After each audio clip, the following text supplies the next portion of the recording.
Good morning. কেমন আছো সবাই? আশা করি ভালো আছো, সুস্থ আছো। আমার চ্যানেলের নতুন আর একটা ভ্লগে তোমাদের অনেক স্বাগত, অনেক ভালোবাসা জানাচ্ছি। আজ হচ্ছে শনিবার, এখন বাজে সকাল 10টা।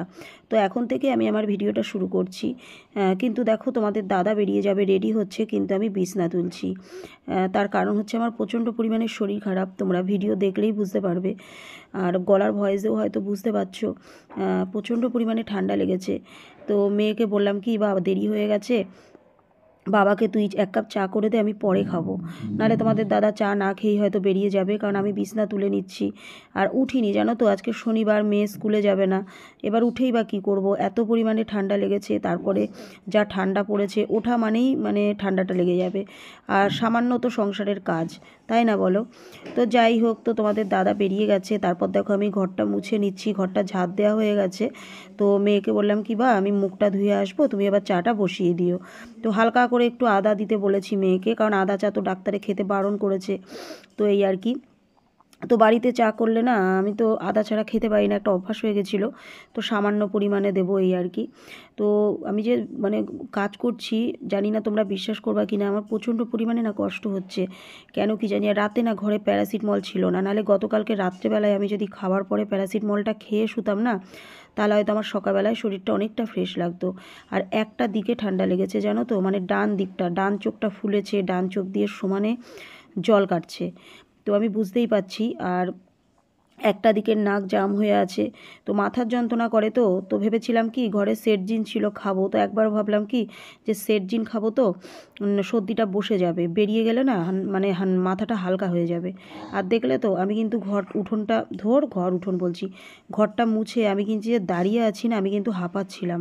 মানে এত পরিমাণে আমার কষ্ট হচ্ছে, আমি ঘরটা মুছে আমি যে দাঁড়িয়েছি, আমার বুক ধরপড় ধরপড় করছে, এত পরিমাণে শরীরটা খারাপ করেছে। তো যাই হোক, সামনের সপ্তাহে ঘুরতে যাওয়ার কথা আছে, তো সুস্থ হতেই হবে। তো সেটাই ভাবছি যে এখন বেশি জল টল ঘাটাঘাটি, তোমাদের দাদাও বলে গেল যে বেশি কাছাকাছি করো না। কিন্তু ভাবি কাচবো না, কিন্তু না, কোথা থেকে যে কাছাকাছি বেরিয়ে যায় বুঝতেই পারি না। Good morning. কাজ সারা হয়ে গেছে, এসে বসলাম। এত পরিমাণে ঠান্ডা লেগেছে। তোমাদের দাদাকে তো বললাম প্যারাসিটামল আনতে, আর নাকি আমাকেই যেতে হয় জানি না, কারণ ও তো আসবে না, কারণ বাড়ির থেকে মাছ নিয়েছি একটু, এই ছোটো মাছ, কি বলে ওটাকে, বা মায়া মাছ ছোটোগুলো, চুনো মাছ। তো যাই হোক, এই যে আর একবার চা তোমাদের দাদাকে মেয়ে করে দিয়েছিল, কারণ শরীরটা ভালো না, তো উঠতে আমার লেট হয়েছিল, আমি উঠিনি। তোমাদের দাদা বেরিয়ে গেল, দিয়ে আমি খাইনি। এখন মেয়ে আমাকে আবার চা করে দিল। আমি উঠে আস্তে ধীরে কাজ টাজগুলো সেরে তারপরে বসলাম, চাটা খাবো, খেয়ে হচ্ছে ভিডিও এডিট করব। ভিডিও এডিট করতে করতেই 12টা বেজে যাবে। দিয়ে ততক্ষণে জল চলে আসবে। অনেক বাসন আছে রান্নাঘরে, বাসনগুলো মেজে তারপরে রান্নার দিকে যাব। আর এদিকে দেখো মেয়ে কি করছে, দাঁড়াও দেখো। মেয়ের সব পুরনো বই খাতা, এগুলো তো আর আমি বুঝবো না, আমি পারবো না। মেয়ের সব পুরনো বই খাতাগুলো মেয়ে আলাদা করে সরিয়ে নতুনগুলো সব ওই যে র্যাকের মধ্যে সব গুছাবে। তো বললো মা এটা আজকে করে নিয়ে, আমি বললাম করে নাও। দিয়ে স্নান টান করে পুজো করবে আমার বা, তাই না বা? করো তুমি। মেয়ে এই যে ভাত খাচ্ছে, আর আমি সেই দোকানে খাবার নিয়ে যেতাম, সেই টিফিন বক্সের মধ্যে নিয়ে বসেছে। মানে ওইটার মধ্যে আমি ভাত রেখে দিয়েছিলাম, তরকারি গরম করে, এই যে ওইটার মধ্যেই বলছে মা কত বাসন রয়েছে, তোমাকে এত বাসন মাজতে হবে, তোমার ঠান্ডা লেগেছে, আমি এইটার মধ্যেই খাবো। দেখেছো আমার বা কত ভাবে, দেখো গতকালকে সোয়াবিন আলু ফুলকপির তরকারি দিয়ে ভাত খাচ্ছে আমার বা।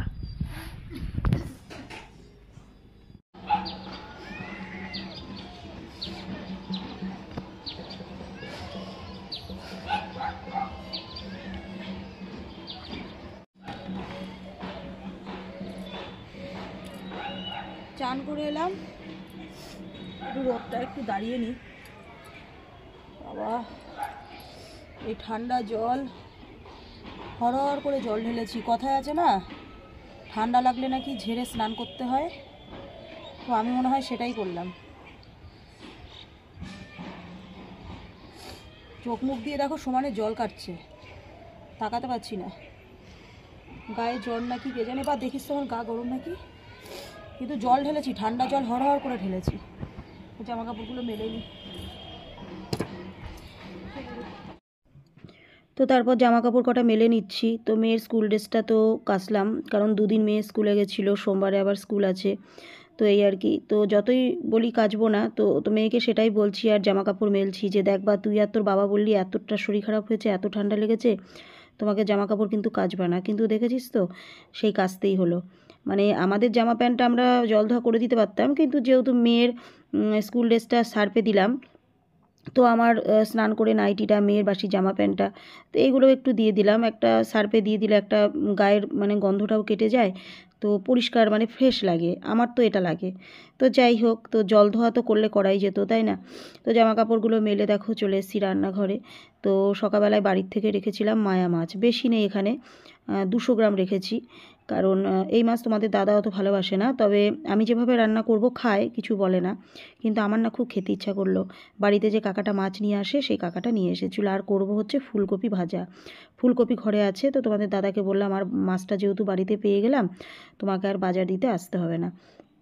তো মাছগুলো কেটে নিচ্ছি। তো এই মাছ তো শুধু পেটটা মানে টিপে ফেলে দিলেই হয়ে যায়। তো মাছ টাছগুলো কেটে পরিষ্কার করে ধুয়ে টুয়ে নিয়ে এসেছি। আর ওদিকে ফুলকপি কেটে নিয়েছি, ফুলকপি ভাজা করব। আর মাছটা হচ্ছে একটু আলু দেবো, তাহলে একটু তরকারিটা আমার ভালো লাগে, জানো তো। তো পেঁয়াজ দেবো, টমেটো দেবো, আর ধনেপাতা দিয়ে ঝাল করব। ওহ, অসাধারণ, তাই না বলো? শীতকালে এই ছোট মাছ যদি ধনেপাতা, পেঁয়াজ, টমেটো দিয়ে যদি ঝাল করা হয়, এই দিয়ে কিন্তু মানে পেট ভরে ভাত খেয়ে নেওয়া যায়। তো আমার তো খুব ভালো লাগে। তোমাদের কাদের কাদের ভালো লাগে একটু কমেন্ট করো তো, এই ছোট মাছের চচ্চড়ি খেতে, ঝাল চচ্চড়ি। তো আর এদিকে দেখো ভাতটা বসিয়ে দিয়েছি, আর এদিকে ঝটপট রান্নাটা করে নেবো।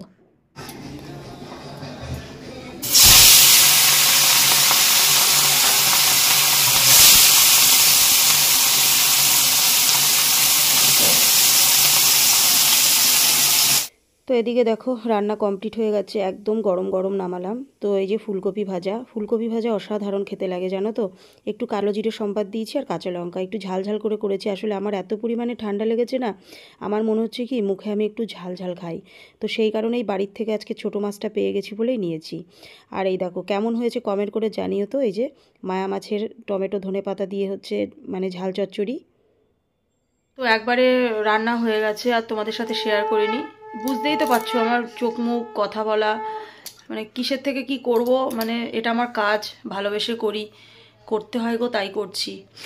তো মেয়ে আর আমি খেয়ে নিয়েছি, এই কটা ভাত খেলাম, মেয়ে আর আমি খেয়ে নিয়েছি। মাছটা মুখে ভাল লাগলো ঝাল ঝাল।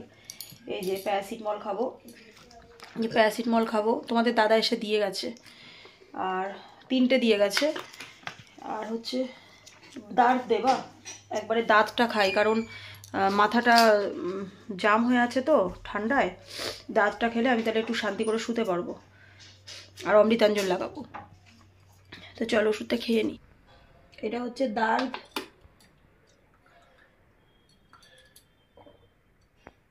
এটা হচ্ছে প্যারাসিটামল।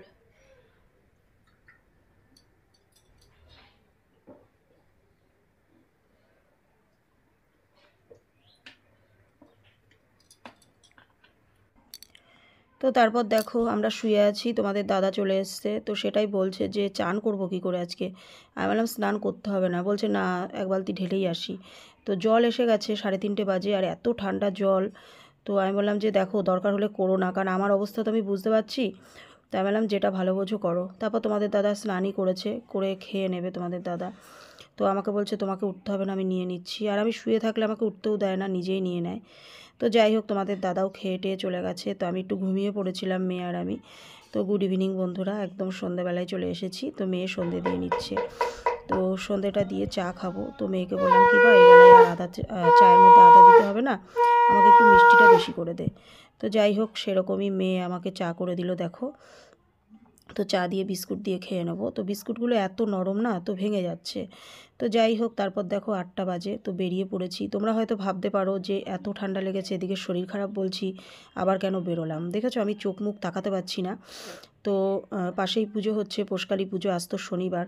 তো মেয়েটা মানে প্রসাদ খেতে চাইছে, তোমাদের দাদাকে ফোন করলাম, বললো খাইয়ে নিয়ে আসুক। ঘরে তো ভাত তরকারি রয়েছেই, তো সারা বছরই তো খাবো, তাই না বলো। কিন্তু পোষকালী পুজো তো এই তো আর কটা দিন, আর একটা মঙ্গলবার আর একটা শনিবার আছে।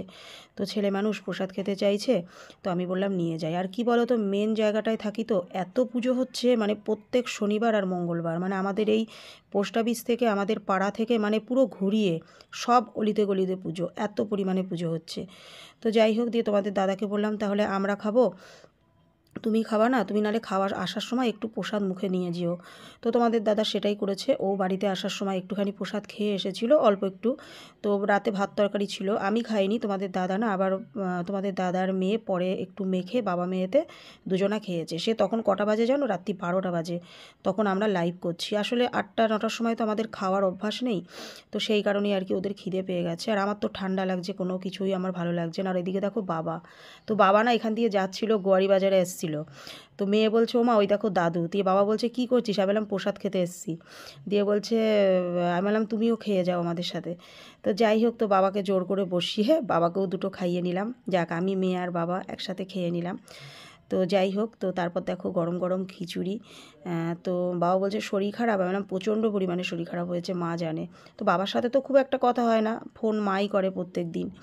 তো যাই হোক, তারপর দেখো সবাই প্রসাদ খাচ্ছে, খিচুড়ি, বাঁধাকপি, তারপর পালং শাকের ছ্যাঁচড়া, তারপর হচ্ছে চাটনি, অসাধারণ হয়েছিল গো, দারুণ লাগে। তো যাই হোক, চলো আসতে হবে এইটুকুই, দেখা হচ্ছে আবার আগামীকাল থেকে। সবাইকে গুড নাইট।